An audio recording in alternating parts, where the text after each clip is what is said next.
We're live here on another Sunday night, another edition of the JWT live show here on Facebook. I'm going to get set up here, try to get my brother in here with us if I can find him. We've kind of changed up the format of the show just a little bit, and we're going to try to talk about two or three things instead of just dwelling on one thing. That's kind of the new plan. So tonight we're going to talk about toughness drills. We're going to talk about dealing with referees. These are two things that came up this week. Jeff's got jokes this afternoon. I see that. But we're going to talk about some things as we get ready to start practice. And, try to get everybody on the same page as far as practice starting up. And so, there we go.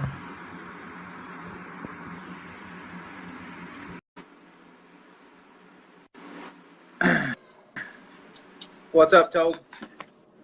Man, first thing I was going to say, got a new haircut. And then I saw what Jeff said. I did get a new haircut. I did. I got this girl in town that cuts my hair. Her name's Darla. She's amazing. Darla takes care of me, as you guys can see. And so I tip her really well. Let me give everybody. Do you just tell her to give you the Karate Kid? No, what I do, listen, there's a couple people in life. You need to have a good barber, a good mechanic. If you find a good one, take care of that person. You know what I mean? Because anybody can give you a bad haircut. You know what I mean? So, having said that, we'll dive in here. We're going to talk about some things as we're getting ready for basketball practice to start for the season. Yep. And so we're going to talk about toughness drills and dealing with officials. And we're going to try to do this a little quicker than normal. We've got some feedback from the people that do watch this.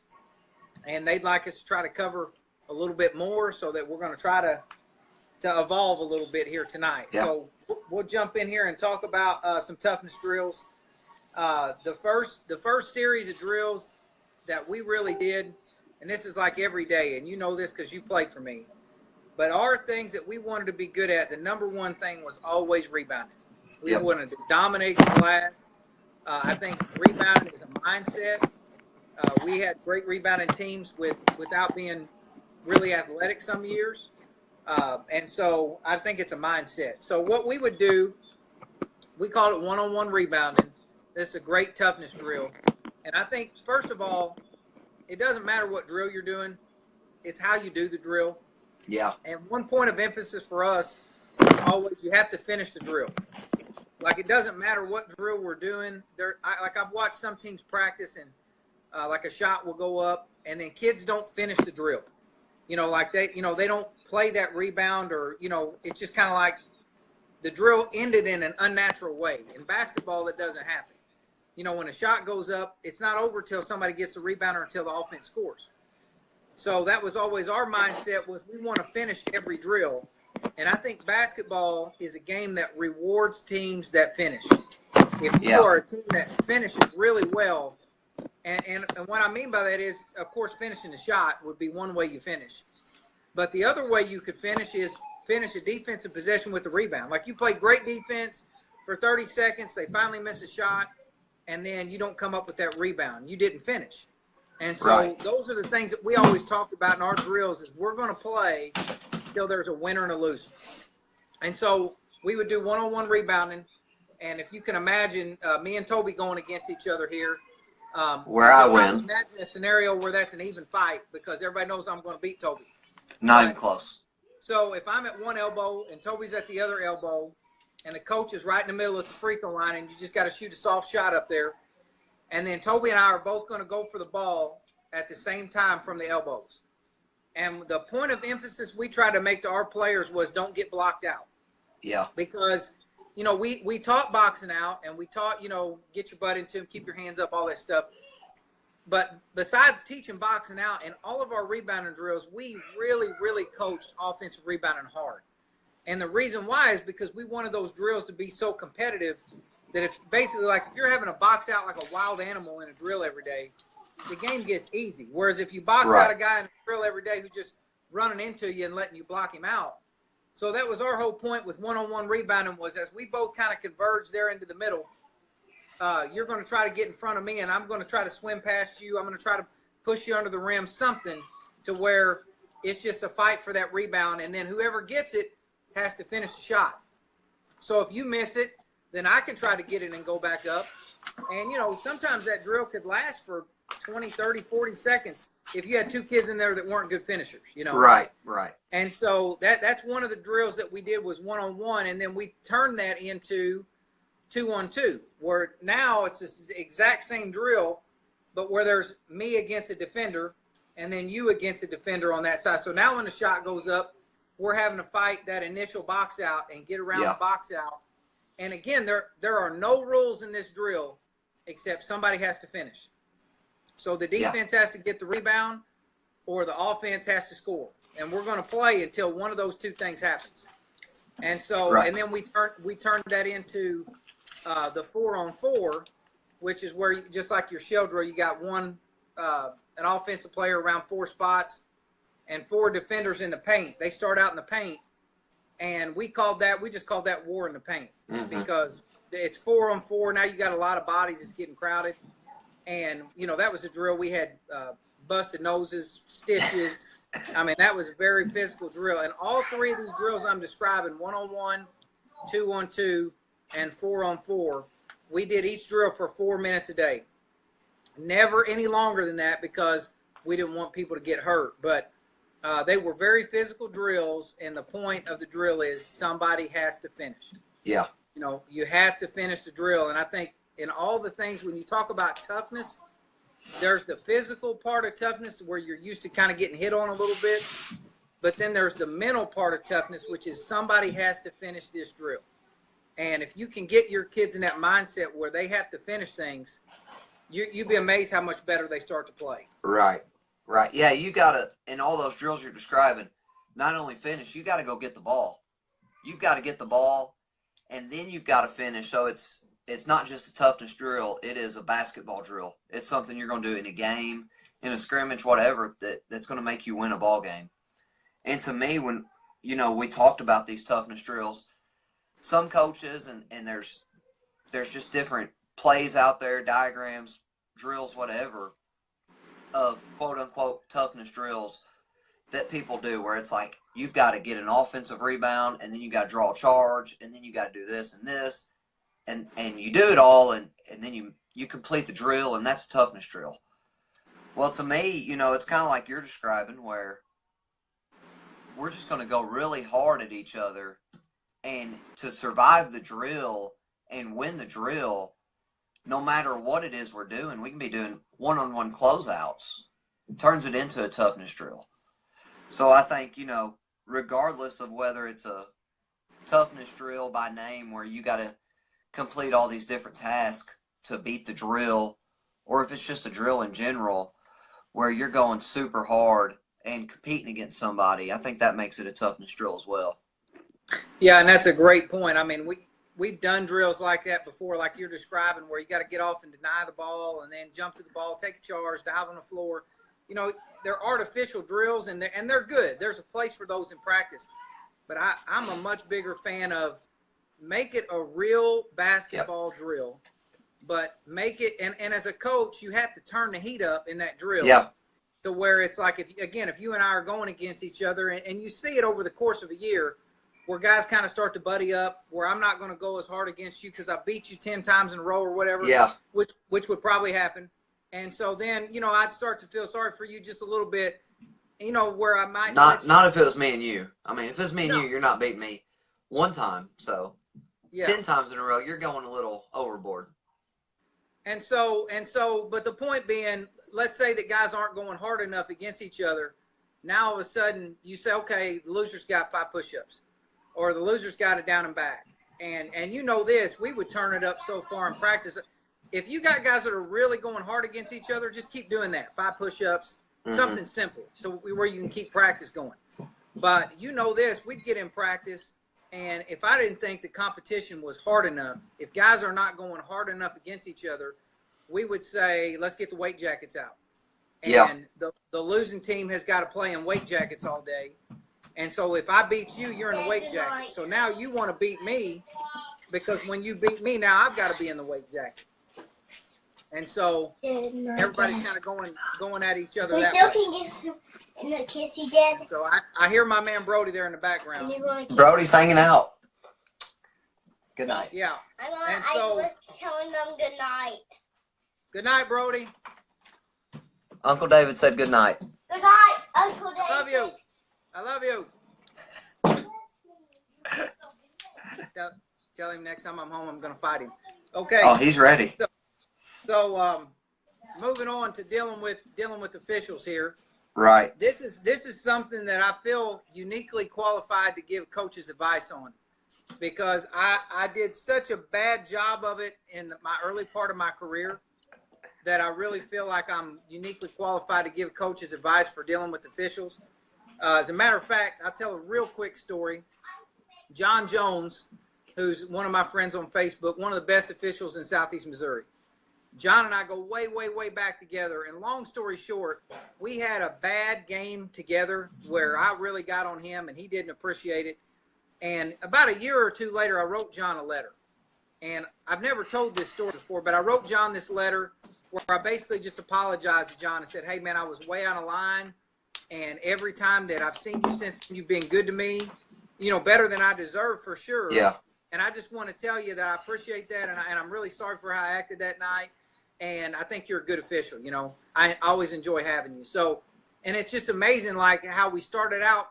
I don't want to say as enemies because it was me. I was out of line. Mm-hmm. But how John really, the way he treated me, really helped me grow up as a coach when it comes to dealing with officials. And so John is the one who actually asked me to talk about this, dealing with officials, because, again, it's something I think a lot of coaches could take something from. But the first thing I would say about dealing with officials is you just remember that they're people. When I first started coaching, my first year as a head coach, I was 22. And I would look at those referees like, we get to the game tonight, I almost looked at them like they were professional, Mm-hmm. But I didn't look at it like, this guy's a state trooper. That guy's a athletic director at Malden. That guy's, he runs a hardware store. Like they work all day. And then after work, they come and they drive to the game and they referee the game. So first of all, remember that they're people. They could have a bad day just like anybody else. And the more and more I'm around referees, I just have never been around a referee that was just like, I'm out to get somebody, Right. I'm not saying that never happens. I've heard stories, but just in my experience as a coach, again, I've had nights I thought guys called good or I thought they called bad, but I didn't feel like guys were really, out to get me. Yeah. So just remember that they're people. And then the second bit of advice I would give coaches is don't blacklist a referee. Like, in other words, it's a MSHA rule. I don't know if people know this, but it is actually a MSHA rule that you have to agree to officials. So a lot of times that doesn't happen anymore because it's just assumed, your referees are assigned by the association, mine are assigned by the association. We're just going to take whoever they send to us. But years ago, coaches had to actually agree to officials, and it's still a rule with MSHA. So you have the right as a coach to say, I don't want this guy to call my games. And as a coach, I guess there could be a reason where you would do that, but I would just give guys advice. Don't ever do that, because I think it hurts you more than it helps you when you do that, because guys find out, hey, wait a minute, Toby didn't want this guy calling his game. Well, that guy's my buddy. So now I'm going to stick it to Toby. But not only that, I think not only does it hurt you that way, but it hurts you more because why don't you want that guy? And I'll give you another example. There's a referee in Southeast Missouri. I don't know if he still calls or not, a guy named Kelly Brown. Kelly moved here from some other state, and I remember when he first started calling in Missouri, we had him one night. I really did not like the game he called. And so after that game, I was going to ask to not have Kelly, and I actually called Lloyd Rice, who was the head of the officials. Lloyd and I talked about it. And long story short, I ended up just trying to get to know Kelly. And I ended up just trying to talk to him and say, hey, what's the deal, man? Why are we not jiving here? And I took a little time to get to know the guy and to try to give him another chance, and ended up really enjoying having him when he called our games. And so I would say, I think if you do that as a coach, you hurt yourself more than you help yourself by saying, I don't want this official. You know, right. I just think that's always going to come back to bite you. And I'll kind of wrap it up and then let you talk about referees. But my two big things to officials are, number one, we all just want consistency. Like if it's a charge in the first half, let it be a charge in the second half. You know, if it's hadn't been hand checking all night, don't call it in the last 3 minutes of the game. And then the second thing is just talk to me. You know, like if I'm over there complaining and if I'm talking, you know, that's one thing if I'm yelling at you. But if I'm just talking to you, talk to me. Just give me an explanation, because a lot of times if you're going to call that tonight, you know, say it's a hand check, and I didn't think it was a hand check, but you called it, and I'm trying to get an explanation from you, that explanation you give me helps me coach my team. Because then I can go back in the huddle and say, hey, guys, this is what he's saying. Don't do that tonight. You know what I mean? Whereas if you won't talk to me, you won't communicate with me. And you know, I've never been able to argue with the referee who walked over there to talk to you and said, hey, coach, I missed that one. That's my fault. Yeah. What do you say to that? I mean, all you can do is tip your hat to that guy, and then, you know, he missed a call. You know, it happens. Yeah.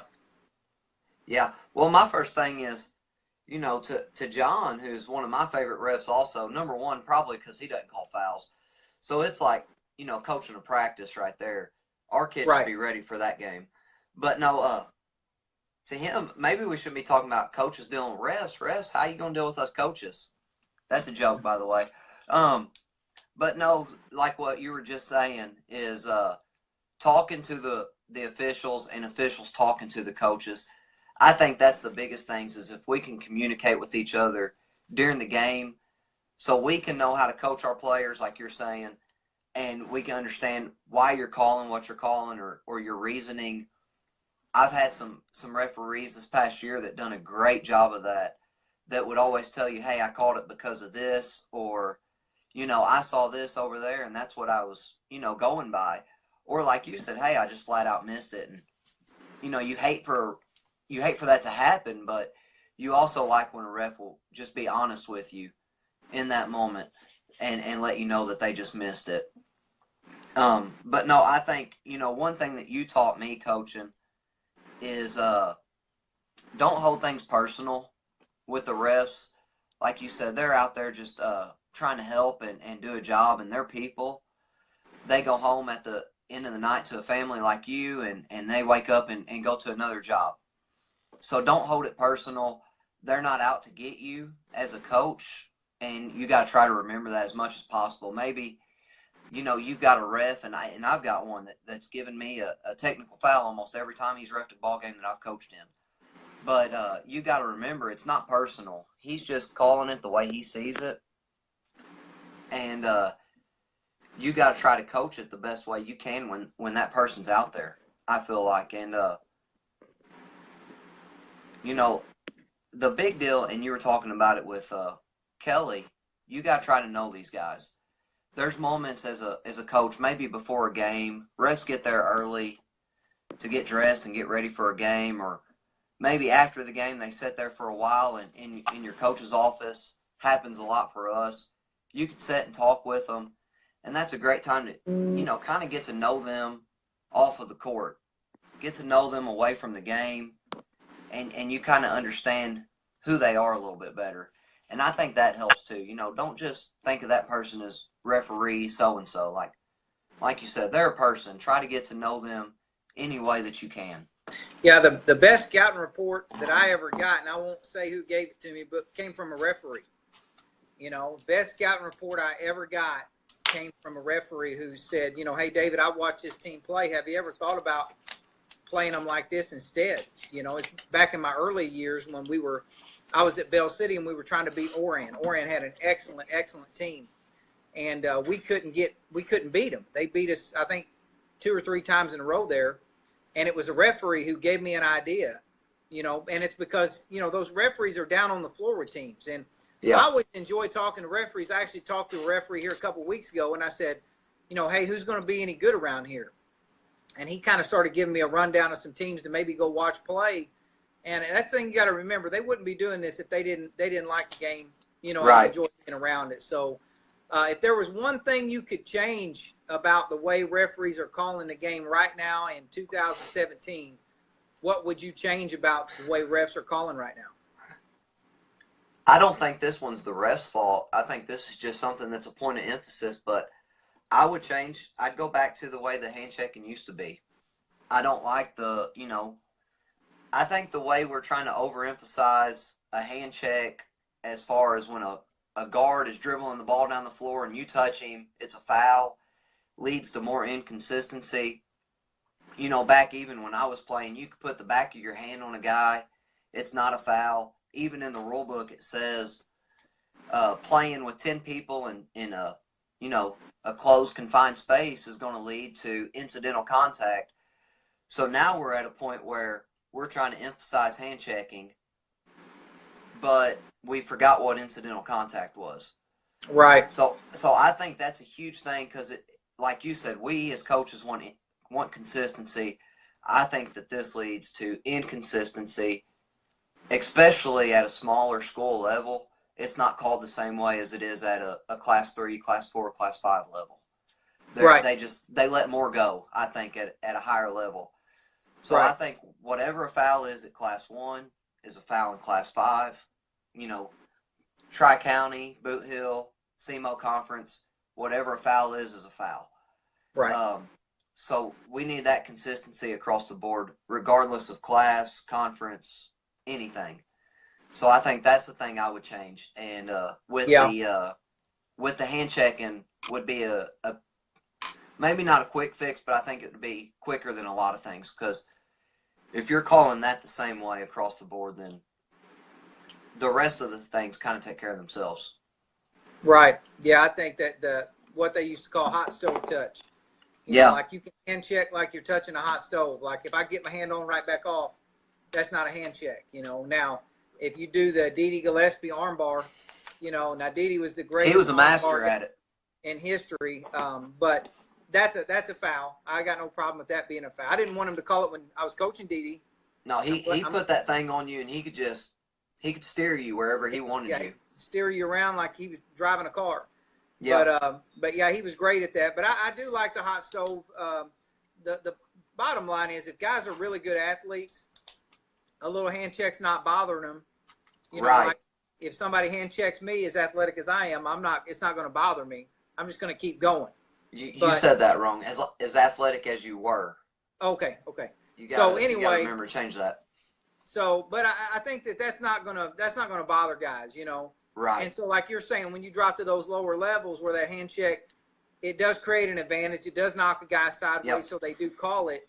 That's frustrating, but that's part of the game. Unfortunately, if it does create an advantage, they're going to call it. I think the thing they could call to really clean the game up and make the game better is if we would really, really work on a rule for closely guarded and follow it.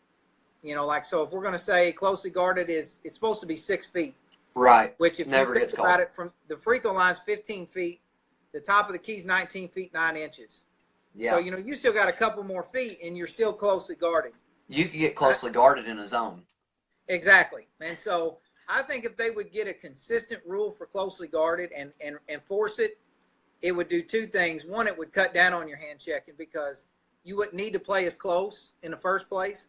And the other thing it would do is it make the offense move the ball. Yeah. They'd have to move it to not have a closely guarded violation. So anytime we do something that makes the ball move more, I think it's good for the game. Makes the game better for sure. When a ball gets passed more and gets swung from side to side, and one guy's not standing there dribbling it so much. Yep. And that's what I. And it turns other people into players. Right. You can get away with a guy or two on your team not being able to play, but if we have to move the ball, you're going to touch it in this possession. You're going to have to be able to do something with it. So it's going to make more complete players. And I see Eddie's on here, Eddie Green, your old teammate. Eddie, after all these years, he finally understands that he's not going to stand there and dribble all day now. So, well, hey, speaking of toughness drills, there was a drill that we used to do called partner pivots, where we pivoted around and the guy would beat the mess out of you, so you take care of the ball. And this was probably when I became the toughest I ever was, when Eddie shoved his entire finger through my eyeball. And I think you let me set out for about 30 minutes because I couldn't open my eye. There's no way out of it. Right. Only thing I heard you say was Eddie won that drill. That's all I heard you say. Nah, it didn't happen. I got back up because Eddie was scared. He thought he blinded me for life. Yeah. So, so now we're gonna do a song. We always talk about a song every week, and then we're gonna do our MVP picks for NBA. So we'll go to our NBA picks right after we talk about our number one Beastie Boys song and our number one George Strait song. We're going at both ends of the spectrum here. Beastie Boys, George Strait. First of all, it's hard to pick a best George Strait song because the man only wrote two kinds of songs: good songs and great songs. That's it. Great songs. He's the king for a reason. That's right. So my number one, I'll let you go first on the Beastie Boys because I know you don't know as many of them as I do. Well, and you know, you kind of took it way back on that one. Maybe it's not way back. I got to consider our audience, but I'm thinking about you. You're a lot older. I mean, you're pretty much over the hill now. So Beastie Boys is way before me. I know about two or three Beastie Boys songs. So I'm going with No Sleep Till Brooklyn. That's a great one. It's my favorite one. It's on Guitar Hero. Yeah, I love the Beastie Boys. I grew up. They were popular when I was in like second grade. And then, ironically, they've kind of become popular again through the TV show The Goldbergs. I don't know if you ever watch that show. It's maybe the best show on TV. So my kids love the Beastie Boys. So we're riding in the car. Lainey and Trey want to listen to Beastie Boys. So my number one Beastie Boys song, I'm going to go way out of left field here, but it's my favorite one. It's called Rhyming and Stealing. And if you get a chance, you guys look up Rhyming and Stealing, Beastie Boys. To me, that's their best song. Yeah. Okay, so now I'll go first on the George Strait.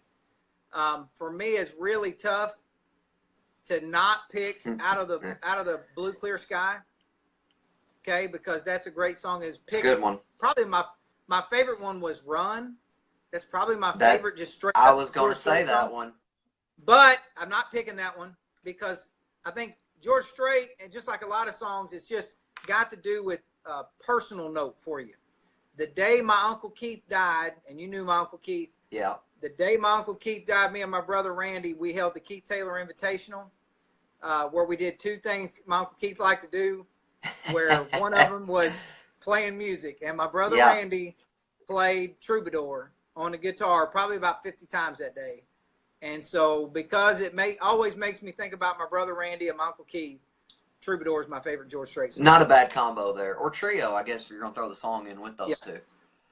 My George Strait, I thought about Troubadour. I didn't want to go too new because I felt his best stuff was early. My number one George Strait song is I Get Carried Away. Just the way it begins, how he starts it off, I love that song. It's, you know, and like we said, you can't go wrong with George Strait.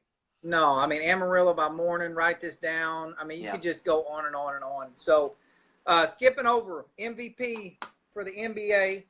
I think I know where you're going to go after We're going to do MVP, Rookie of the Year, and Defensive Player of the Year. Well, hey, let's throw six man in there, too. Six man? That's a big one. You know, they throw that one out there, so we might be able to come up with one. Okay, so go six man first. I already know who my pick is. You know who yours is. Man, I bet we got the same one. I'm going Kelly Oubre. Oubre? Oh, no. I like him. I think he's having a good year. And I'm really happy he got better. And that's his role. I mean, that's his spot. Pure sweat. And so Kelly got a lot better. My pick is Eric Gordon. I think he's going to win it again. Yeah. I think he's going to win it again because I think he's going to be on the floor in crunch time every night. Well, he's going to be on the floor with they're going to stagger Harden and Paul. Exactly. So he's going to be on the floor with Harden or Paul or both. Exactly. Whereas last year he had to play parts of the game where he was really the alpha out there. He's always going to have somebody making plays for him. And that guy's a sneaky good player. People forget how good he is. So Dom said he was pretty good. So Dom guarded him and said he could get any shot anytime he wanted to when they played against each other. So who's your Defensive Player of the Year? You know, this is semi out of left field. It shouldn't be, but he hasn't played a game yet. I'm going with Kawhi. Really? He's finally going to get what he deserves. They keep giving it to Draymond, and I think Kawhi is a better defensive player. They're going to finally give it to him. Eddie, you're wrong. Patrick Beverly, he shut one person down all year. Yeah, I'm going to say Draymond, just because I think that when you look at the totality of what he does to a game, rebounds, steals, blocks, and just the way he kind of quarterbacks their defense, I think some of that's going to, kind of like Jordan didn't get every MVP in the 90s. Sure. LeBron doesn't get every MVP. I think they're right. That's going to factor into it this year. And my dark horse would be Rudy. I think Rudy Gobert with Utah. He's my dark horse there. Maybe. Because, he dominates in a different way. I was thinking about going with a big, but I couldn't. Who's your rookie? Zoe. Yeah, you know what? That's who I picked. I just think he's going to I was going to pick Tatum because I love Tatum. He's going to be on a better team. Pure sweat again. And once again, he's pure sweat certified. But I would say that Lonzo he's just going to be in the middle of every play. I would love to see Lonzo's stats at the end of this year against guys 25 and over and 25 and under. Like the other night, he gave it to the Suns. The Suns are really young. I think, there's something to be said for playing grown men. Right. And he's playing against a guy like Patrick Beverly and just getting dominated. Yeah. I think that's going to be hard on him playing because he's still so skinny, Right. And he's missing so many parts of his game. But I think the guy's a special talent. And I think just at the end of the year, just the raw volume of his numbers is going to be too much for him not to win it. So that was actually I'm going to say something real quick. Well, it was tough for me because I love Tatum. So I'm going to say something real quick. Tatum is going to he might look like the best NBA player and might put up the best numbers out of all the rookies this year because, like you say, he's going to be on a better team. From, game one, just watching him play, you could say, yeah, he belongs. He deserves to be here. But I'll get back to Lonzo here in a minute when we get to talking about something else with the NBA. So go ahead to the next one. Who's your MVP? Gosh, this one's tough. This one's so tough because, you got to factor in being good, and then you got to think about a team that's good and has a lot of good players. So right. They're not going to give it to KD or Steph. Like KD or Steph, I think Russ's numbers are going to be down, so he won't. His points are going to be down. Right. His points will be down. I don't think they'll give it to Harden or Chris Paul because they've combined. I don't think Davis and the Pelicans are going to be good enough for him to warrant an MVP. If the Wizards go off, this is my dark horse, and then I'll give you who I think is going to get it. My dark horse is John Wall. If the Wizards can be a number 2 or better seed in the East, maybe John Wall. I thought down the stretch last year, he made a great case for MVP, and he flipped the switch from me hating him to me really liking him. And then in the playoffs, I hated him again. I like him right now. So the love-hate John Wall thing going on is I love him right now. But I'm going to go with LeBron. I think they're going to say he's the best player in the league. Don't do that. You'll see. You're going to see. You're an idiot. You're an idiot. No, they're going to give it to him. LeBron. It's going to be LeBron because he's going to do more for his team than anybody else. If you think about MVP, most valuable player, to their team, it's going to be him. Okay, I agree with Take him off of that team. I agree with your premise. All those people they've got. What he does for his team, I agree.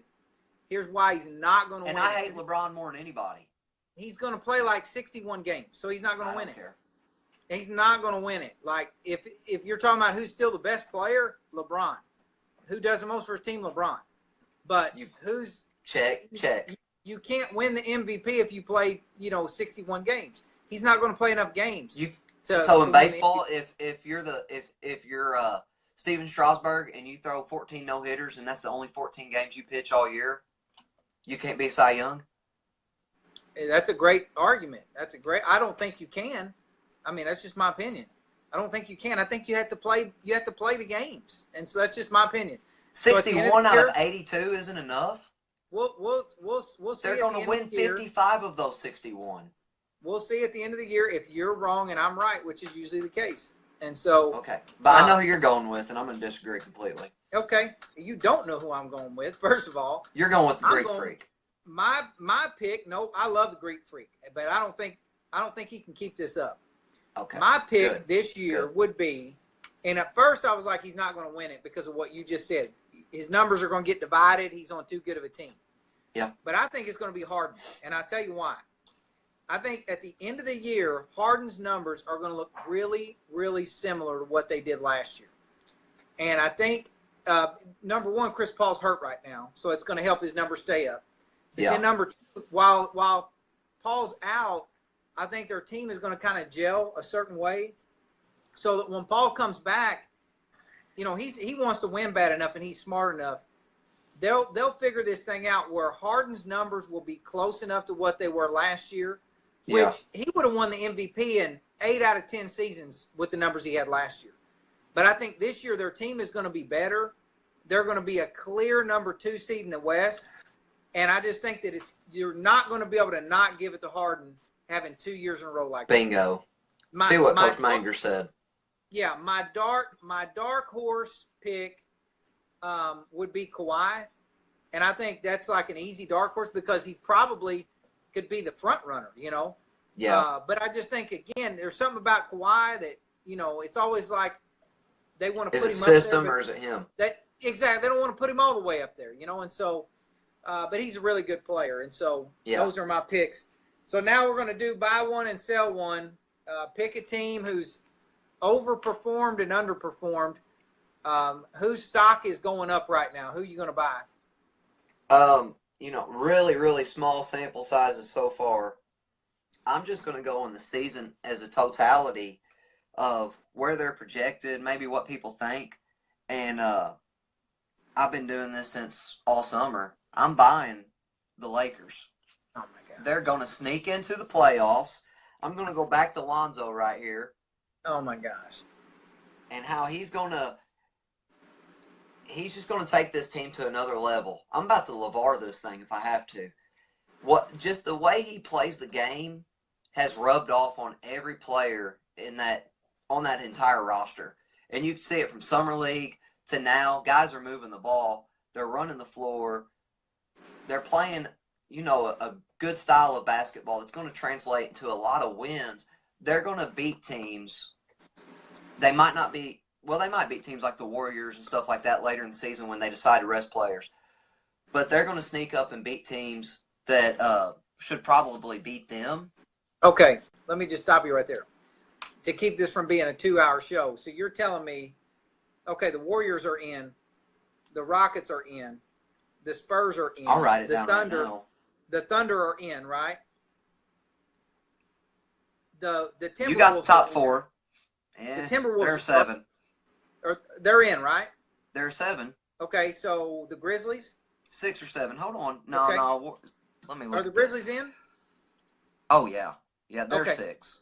No, they're 7. Okay, so now you got Clippers, Blazers, you got the Jazz. You're telling me the Lakers are going to be better than them? Like, the Lakers are going to be the 8th seed. They're going to be the 8th seed. If they're lucky, they're going to be Julius Randle. Thanks, Coach. If they crack the top 10,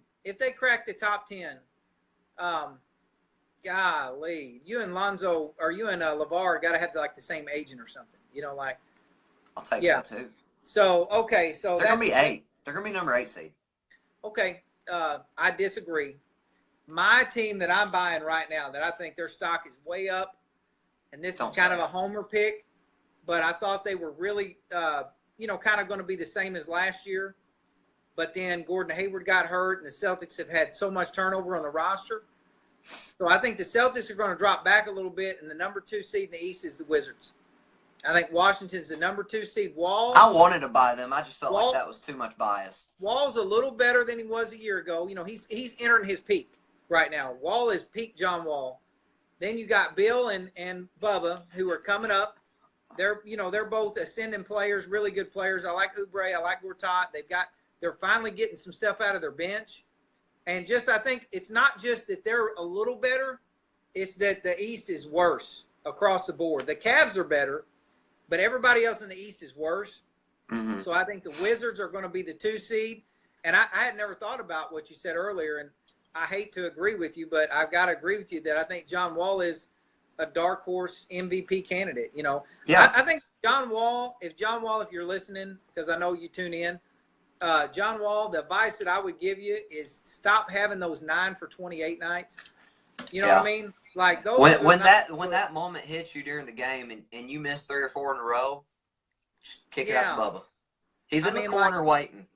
John Wall should never shoot the ball 20 times in a game unless he's like 17 unless for 20. It's dunks. Yeah, I mean, he should never shoot it that many times in a game. Ever. Like I could keep saying ever and like not stop until Tuesday. That's how many times John Wall should never, ever shoot 20 times in a game. So that's the team I'm buying. And the team I'm selling right now, the team I'm so disappointed I hope we don't right go the now, same place here. is the Sixers. I'm disappointed in the Sixers. I really was excited for their young core, their guys, but Fultz is not even good enough to start. You trade He's airballing free throws. Pick, and I mean, like I'm a little worried about that guy, like, you know, but I'm kind of down on the Sixers right now. I'm down on the Sixers, you know. I think I thought they were maybe a 6 or 7 in the East because the East is so bad. Okay, well, but bump the brakes. I really think they're not going to make the playoffs again. No, just slow down right there. They played 3 games. First game against the Wizards, who you just said is a number 2 seed. Right. They shouldn't have won that one, so they should be 0-1. I can't remember their second game. Boston. Third game was against was it Boston? Yeah. Okay, so one of the top 4 teams right. went healthy. And then the Raptors without Embiid. This is Fultz figuring it out. Them figuring their whole team out. Fultz didn't play last year. Simmons didn't play last year. Embiid barely played last year. And they can get hot. They're still in the playoffs. They're still in the playoffs. But I'm selling them right now.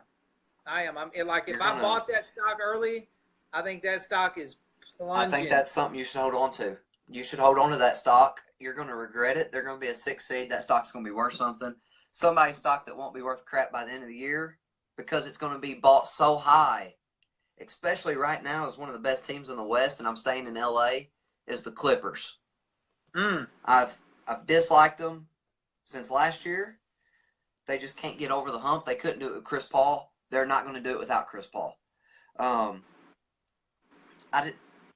don't know how they're going to be something special with Griffin and Jordan as their top 2 players.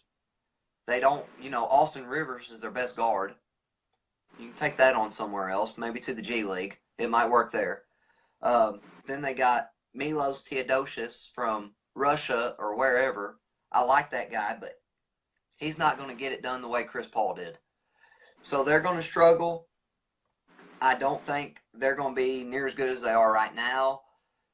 For the course of an 82-game season, Blake Griffin's going to set out about 35 games. DeAndre's going to set out some games.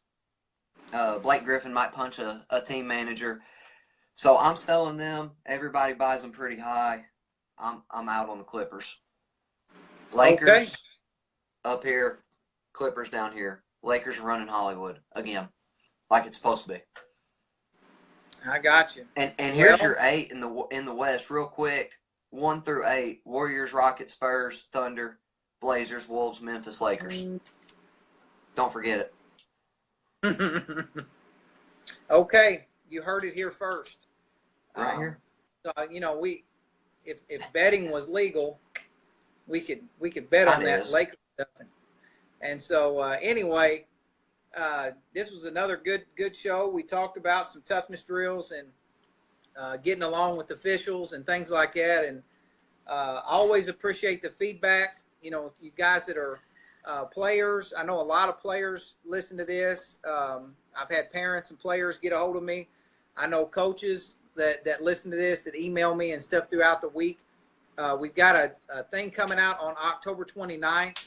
We're going to release a list of drills. I know we've had a couple of coaches already send some in. I had a college coach send one in yesterday. So we're going to release that on October 29th on the website.